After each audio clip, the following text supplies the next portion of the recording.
So hello everyone, I am Yashanu, the current student representative of the Faculty of Engineering, and this video is only of concern to engineering accredited programs. Okay, so all the others you can just skip the video because all these information are not applied to your program of study.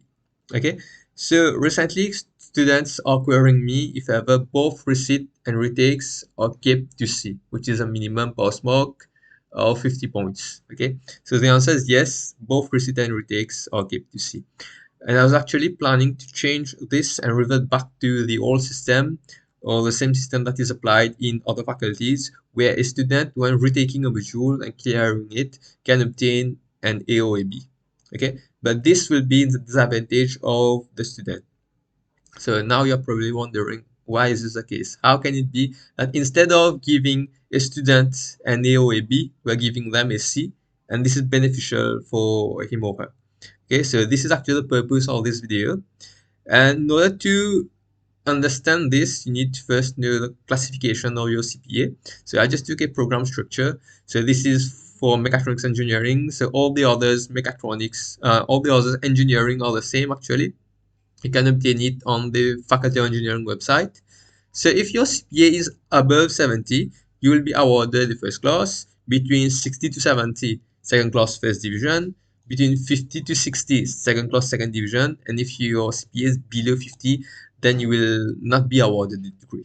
Okay, so as you know, there are many differences between accredited and non-accredited programs. Okay, so one of these differences, as you can see, is that in other programs, in other faculties, your pass mark is of 40. Okay, but ours, engineering accredited programs, it is of 50. So this is due to accreditation. Okay, so we cannot allow our CPA to fall below 50. Okay, so we should design a system where a student, when clearing all the modules, including the resit and retakes, his CPA is still above 50 actually.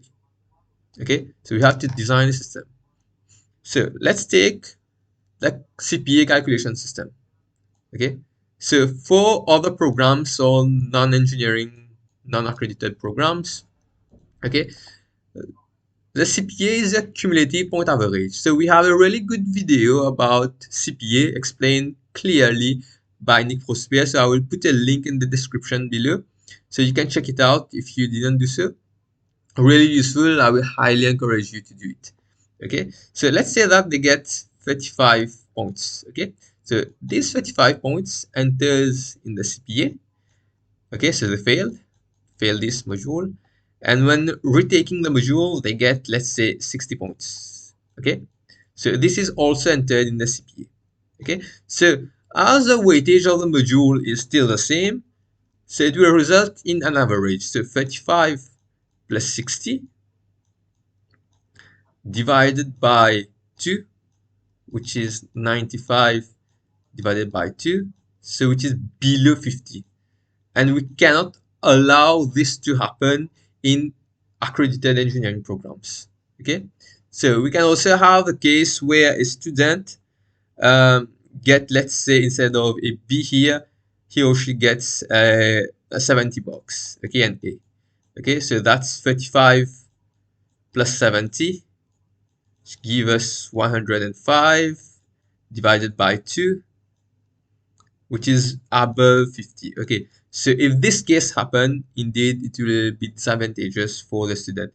But according to stats, very few students get above 65. Very few. Most students get between 50 to 65 when clearing a retake or a resit.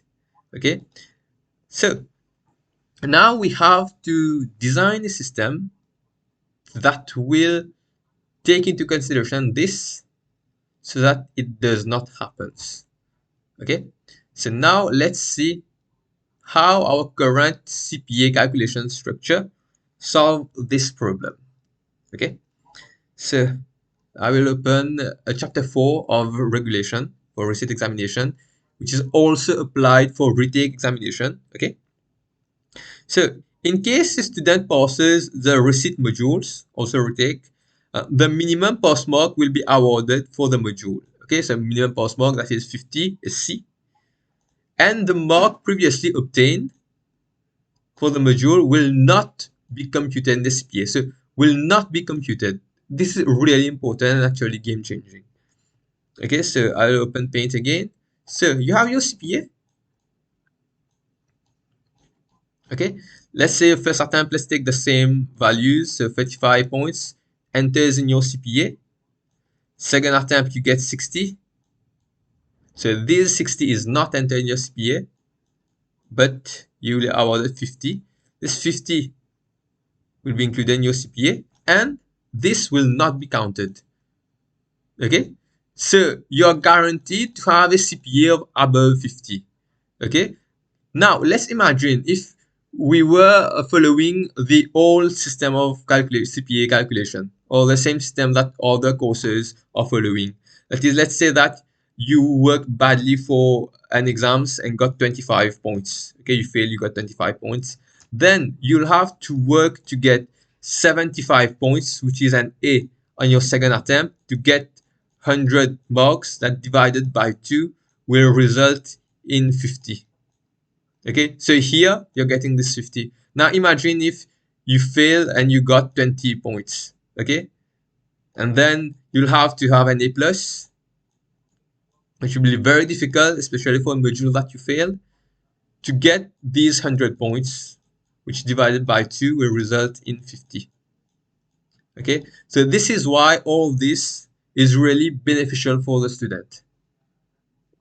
Okay, and as you can see, we have only one exception where you will not be kept to 50 is when you're repeating a year. Okay, so let's say that you repeated your one and you fail maths, for example. Okay, so for that module you will not be kept at 50, but you can get your A or A plus. This is because if we apply the same thing, your CPA will drop, actually, will really drop, and it will be really difficult to again bring it up. So this is the only exception where this is not applied. So I remain at your disposal for any further queries, and I hope that this video and its explanation did bring some light in your confusion. Okay, so thank you very much.